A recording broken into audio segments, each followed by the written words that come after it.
mendengarkan podcast ini. Shalom saudara, kebenaran hari ini berjudul kepastian dilukai. Dalam kalimat doa Bapa kami terdapat tuntunan Tuhan, ampunilah kami seperti kami mengampuni orang yang bersalah kepada kami. Secara tersirat terdapat sebuah indikasi bahwa pasti ada orang yang akan bersalah kepada kita. Frasa seperti kami mengampuni orang yang bersalah kepada kami merupakan pertanda jelas bahwa kehadiran orang yang melukai kita tidak dapat terhindarkan. Dengan kalimat yang Tuhan Yesus ajarkan dalam doa Bapa kami ini, pastilah kita akan mengalami keadaan di mana orang berbuat sesuatu yang menyakiti kita, merugikan kita, melukai kita, atau paling tidak melakukan sesuatu yang tidak menyenangkan. Sebenarnya kalimat ini secara tidak langsung pula hendak menunjukkan bahwa pengampunan bisa diberikan kepada orang yang layak diampuni. Sepintas hal ini terdengar melanggar prinsip sola gratia atau hanya oleh anugerah. Bahwa keselamatan yang Tuhan berikan kepada kita merupakan anugerah, artinya pemberian tanpa melihat kelayakan kita yang menerima pemberian itu. Hal ini menyeratkan orang percaya tidak harus memenuhi syarat tertentu dan tidak harus membayarnya karena pemberian cuma-cuma. Untuk memahami hal ini, kita harus melihat kebenaran secara utuh. Pertama, kita harus mengerti apa keselamatan itu. Keselamatan adalah usaha Tuhan mengembalikan manusia ke rancangan Allah semula. Jadi kalau seseorang tidak sampai pada proses pembaharuan atau dikembalikan ke rancangan semula, berarti keselamatan itu gagal. Rancangan semula Allah itu adalah manusia yang agung, yang modelnya adalah Tuhan Yesus. Jadi ciri atau tanda dari orang yang diselamatkan adalah memiliki kehidupan yang modelnya Tuhan Yesus sendiri. Untuk ini saudara, seseorang harus memberi diri untuk diubah. Ini prinsip, ini mutlak. Diubah dalam perjalanan proses pertobatan atau perubahan pikiran. Kalau orang tidak bersedia mengalami proses pembaharuan pikiran, berarti dia menolak untuk selamat. Atau sama dengan ia tidak percaya. Sebab percaya adalah tindakan, bukan hanya keyakinan akali semata.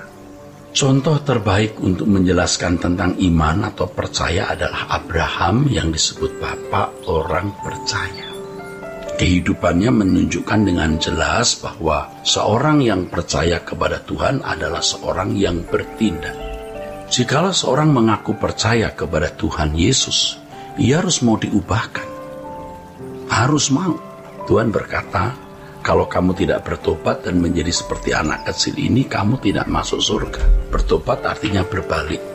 Dan menarik sekali kata anak dalam ayat ini diterjemahkan dengan kata paidion, yaitu anak usia efektif dididik atau dibentuk. Ya, jelas bahwa seseorang yang bertobat harus mau dididik atau dibentuk ulang oleh Tuhan. Pertobatan bukan sekedar tindakan pemutihan dosa, melainkan komitmen untuk diubah atau dibentuk. Seolah-olah dengan bertobat, seseorang dapat melakukan apa yang dikehendakinya lagi semaunya. Ini salah. Sesungguhnya pertobatan membawa pada perubahan dalam diri orang percaya. Menolak berubah atau dibentuk oleh Tuhan ya, sama dengan menolak menerima keselamatan, saudara. Jadi mengalami perubahan ini memang sudah merupakan kemutlakan. Ya, kemutlakan. Menjadi seperti anak artinya memiliki keberadaan yang efektif dibentuk, juga kemutlakan. Percaya atau tidaknya seseorang kepada Tuhan tidak digerakkan oleh Tuhan loh. Jangan berpikir bahwa orang bisa percaya kalau atau karena digerakkan oleh Tuhan.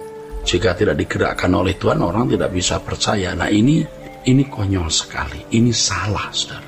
Jika seseorang dapat percaya kepada Tuhan, hal ini berangkat dari kesadaran orang tersebut.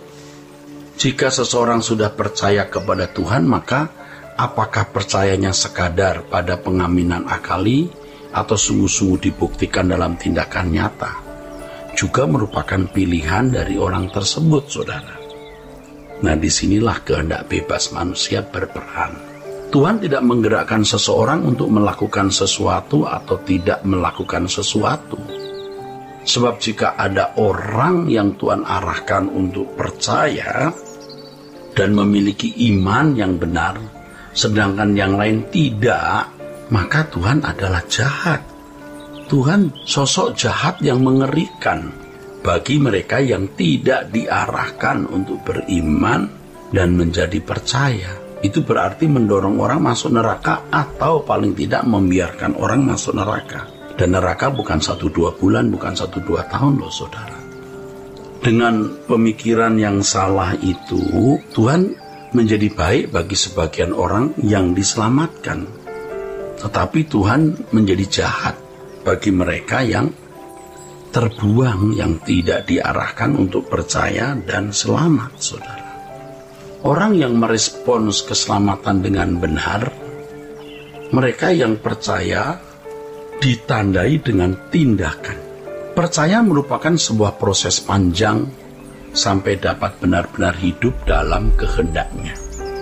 Ya, jika dikaitkan dengan kepastian dilukai, seperti yang tadi saya kemukakan bahwa doa Bapa kami yang Yesus ajarkan, itu sampai di kalimat ampunilah kami seperti kami mengampuni orang yang bersalah kepada kami, itu secara langsung atau secara tidak langsung Tuhan pasti mengkondisi orang percaya dilukai, dirugikan, disakiti, orang berbuat salah kepadanya.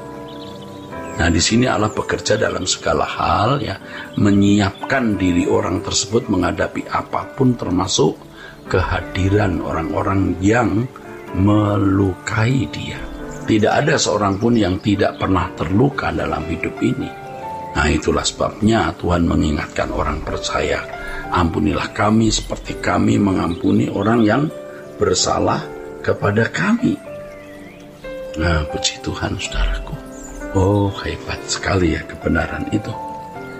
Setiap orang yang ada di dalam Tuhan tidak terluput dari luka yang dapat ditimbulkan oleh orang lain. Ya, hendaknya dengan mengetahui ini kita dapat semakin menerima dan menyambut sesama kita. Ya, perlu diingat bahwa tidak pernah ada orang dengan sengaja dan berencana jauh-jauh hari untuk melukai orang lain, juga melukai kita. Semua orang memiliki cacat karakter yang membuatnya dapat melukai orang lain. Dan by design kita diizinkan Tuhan mengalami luka, sakit, dirugikan orang untuk kesempurnaan kita. Nah, sekarang kita tahu bahwa Tuhan bekerja dalam segala perkara, termasuk menyiapkan keadaan di mana kita dilukai dan kita dilatih untuk melakukan sikap seperti Yesus supaya kita menjadi anak-anak Allah yang sekelas Yesus. Terpujilah Tuhan. Sola Gracia.